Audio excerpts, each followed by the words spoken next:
ರಾಜರಾಜೇಶ್ವರಿ ವಿಧಾನಸಭಾ ಕ್ಷೇತ್ರದ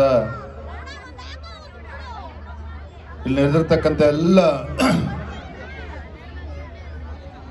ಭಕ್ತಾದಿಗಳಿಗೆ ಮಹಾಶಿವರಾತ್ರಿಯ ಶುಭಾಶಯಗಳನ್ನು ಸಂದರ್ಭವನ್ನು ಕೋರ್ತಾ ಇದ್ದೇನೆ.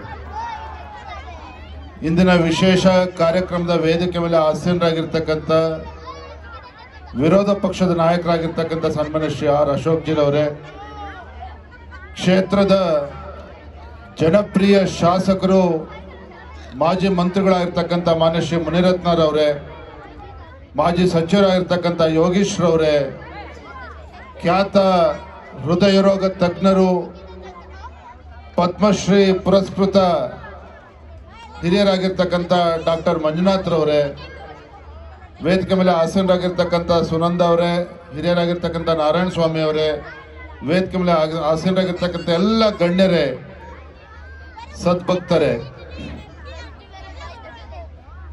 ಮತ್ತೊಮ್ಮೆ ತಮ್ಮೆಲ್ಲರೂ ಕೂಡ ಮಹಾಶಿವರಾತ್ರಿಯ ಶುಭಾಶಯಗಳನ್ನು ಕೋರ್ತಾ, ತಮ್ಗನ್ಸಿರ್ಬೋದು ಏನಪ್ಪ ನಾವೆಲ್ಲ ಶಿವರಾತ್ರಿ ದಿನ ಎಲ್ಲ ಮನೋರಂಜನೆ ಕಾರ್ಯಕ್ರಮನ ನೋಡ್ತಾ ಇದ್ವಿ, ಎಂಜಾಯ್ ಮಾಡ್ತಾ ಇದ್ವಿ, ಶಿವಪೂಜೆಗೆ ಕರಡಿ ಬಂದಂಗೆ ಇವರೆಲ್ಲ ರಾಜಕಾರಣಿಗಳು ಬಂದಿದ್ದಾರೆ ಅಂತೇಳಿ ನಿಮ್ಗೆ ಅನ್ನಿಸ್ತಾ ಇರ್ಬೋದು. ಕೇವಲ 2 ನಿಮಿಷದಲ್ಲಿ ನನ್ನ ಮಾತನ್ನು ಮುಗಿಸ್ತೇನೆ. ಇಂದಿನ ಕಾಲಘಟ್ಟದಲ್ಲಿ ರಾಜಕಾರಣಿಗಳು ಅಂತ ಹೇಳಿದ್ರೆ ಜನ ಒಂದು ರೀತಿ ಅಸಹ್ಯ ಪಡ್ಕೊಳ್ತಾರೆ.